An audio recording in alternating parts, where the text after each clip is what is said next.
برادران و خواهران اسلامی، من اولین میخواهم سلام خود را به شما رسانم. وقتی که من امروز از اینجا میگذشتم، من خیلی برادرهای ریشدار و خواهران حجابدار را دیدم.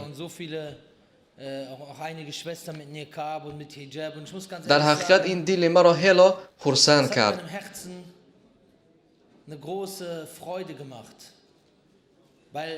اگر شخصی که الله و اسلام را دوست دارد، آن وقت این خیلی گوارا است اسلام را دیدن. این خیلی خوشحال کننده است وقتی که انسان ها با در اسلام عمل میکنند. این خیلی مهم است وقتی که با ایمان علاقه دارد. بعدا من فکر کردم وقتی که رفیق پیشینه خود را دیروز پیش واخوردم. ما علاقه 20 سال باز یکدیگر را میشناسیم. اگر من این حالت امروزه او را 20 سال پیش میدیدم، من خشمگین شده میگفتم شما نگرید به این خارجیان که آمده در اینجا رومای خالهشان در سر این طرف و آن طرف میدوند. اما سپاسگزارم الله را که مرا به راه راست هدایت کرد. برادران و خواهران اسلامی، من به شما فخر میکنم. من به شما یک چیز را گفتنیم، ما انشاءالله این دین را نصرت میدهیم. هر حادثه که به ما روح ندهد و الله ما را حفظ کن. الله جل جلاله در قرآن میفرماید: لقد كان لكم في رسول الله أسوة حسنة لمن كان يرجو الله واليوم الآخر. به درستی که برای شما، برای کسی که ثواب خدا و روز آخر را امید دارد و خدا را بسیار یاد میکند، در کار پیغمبر خدا اقتدایی پسندیده هست. اولا صحابگان بودند. وقتی که این آیت نازل شد، برای کسانی که ایمان به الله و روز قیامت دارد، اگر کسی که میخواهد به دوزخ رود، برای آن پیامبر صلی الله علیه و سلم مثال خوبی نیست. اگر کسی که میخواهد به بهشت رود، برای آن مثال خوبی هست. حاضر ما را میپرسند برای چه او مثال خوبی است؟ شما بگویید برای آنکه الله او را برای ما فرستاد. اما من حاضر میخواهم مثال فهمای بیارم تا که برای قلبهای شما جای گیرد. اولا وحی که بر او می آمد از جانب الله بود. چطوره که الله در قرآن میفرماید: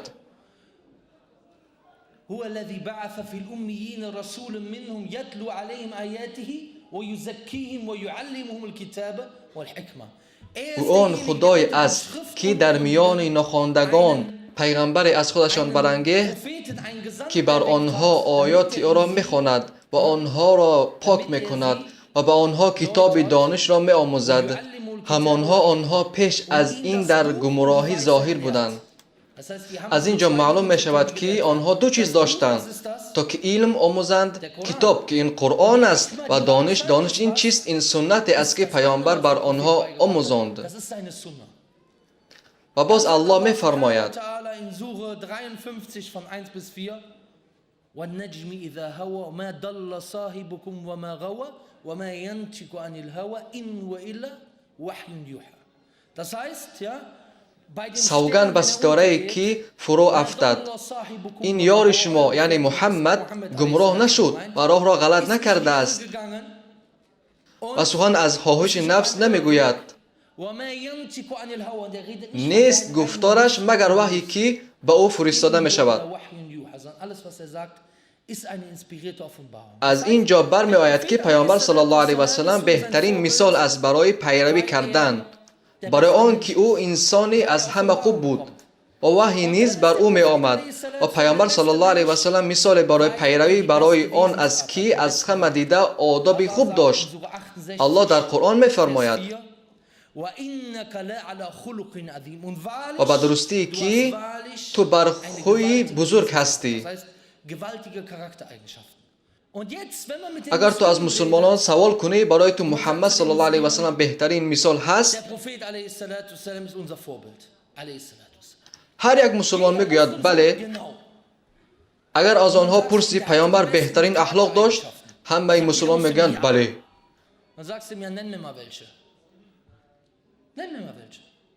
باور کنید وقتی که در کوچه میروی، از 100 مسلمان پرسان کن کدام صفت ها را پیامبر صلی الله علیه و سلم دارا بود؟ میدانید شما چی پاسخ میگیرید؟ ممکن آنها به شما 5 و یا 6 صفت گوید. راست قول، مهربان، سخاوتمند، دلیر، انسان دوست و یک چند صفت دیگر را اینچنین باور کنید. من باور ندارم که کسی یافت شود که به غیر آن شخصانی که به دعوت مشغولند نامبر کند یکی از صفتهای او را که دنیا را دیگر کرده است.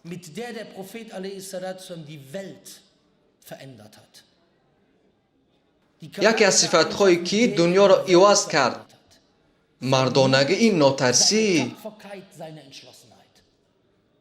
حالا من از خودم سوال میکنم برای چی بسیاری از مسلمان ها از این صفت ها بی‌خبرند؟ وقتی که از اونها سوال میکنی درباره این برای تو چیزی نمیگند.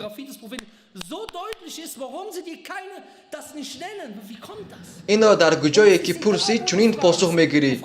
تو سوال کن در مراکو، در تونس، ترکیه، پاکستان، آنها تنها پاسخ میگن خندیدن، انسان دوست بودن. برای چی؟ هیچگاه از صفتهای پیامبر صلی الله علیه و سلم نمیگویند که او چگونه ناترس بود و نقشه میکشید، عمل میکرد. برای چی؟ ما پرسان میکنیم برای آن که دانیم، برای که فایده میآید.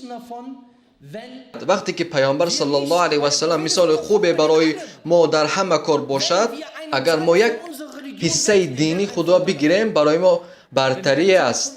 این تنها شیطان ها هستند. کیان دیگر؟ دشمنان اسلام. کیان دیگر؟ ترسانچکان و منافقان. آنها نباید ناترس باشد. با آنها چیزی را اثبات کردن لازم نیست. در کرسی های خودشان نشسته در نزدشان تارتخواه میگویند حالت ما خیلی خوب است، خوراک هم خیلی زیاد داریم، خاموش باش و این حالت خوبی ما را از بین نبر. برای چی؟ برای اینکه مردانگی این محرک است. مردانگی این محرک است و به محرک حرکت نیست. لازم می شود تا که ماشین را تیله بدهیم. مردانگی و دلیری این مثل محرک است که به محرک حرکت کردن نمی شود و به بلندی برآمده نمی شود و بلندی وقتی ما نبرآمدیم عوض شده نمی توانیم. وقتی که ما خودمان را عوض نکردیم در حالت می مانیم که حالا ما هستیم. و کی راضی است که عین حال در چنین حالت قرار داریم؟ کدام مسلمان میتواند راضی باشد در این حالت که من به شما میگویم که بسیاری مسلمان ها به این حالت راضی اند؟ یک برادر به من گفت یک برادر نقشه میکشد برای جای قرآنخوانی در گرمانیا. در یک کنج مسجد ورقه ها تقسیم میکردند برای روز گشاده شوی مسجد. و بعد آن گفت من میخواهم که یک جن ورقه ها را گرفته به مردم تقسیم کنم، شاید که این برادران در روز گشاده شوی مسجد بیایند. و بعد به آن گفت امام مسجد التماس این لازم نیست، ما نمیخواهیم که برای خودمان مشکلات ایجاد کنیم.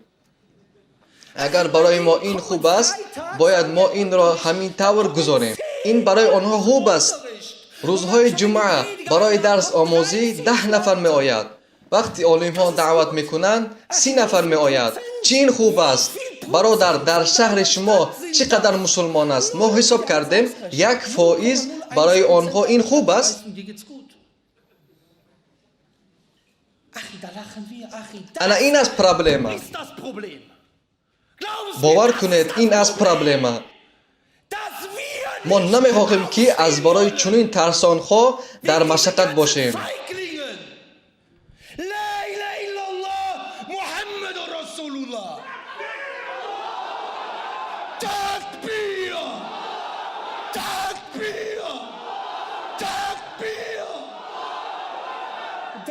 برای همین ما باید همیشه تیار باشیم که افزایش بیابیم. برادران دلی من پاره می شود، دلم خونشار می شود وقتی من می شنوم که 1% برادران ما هستند.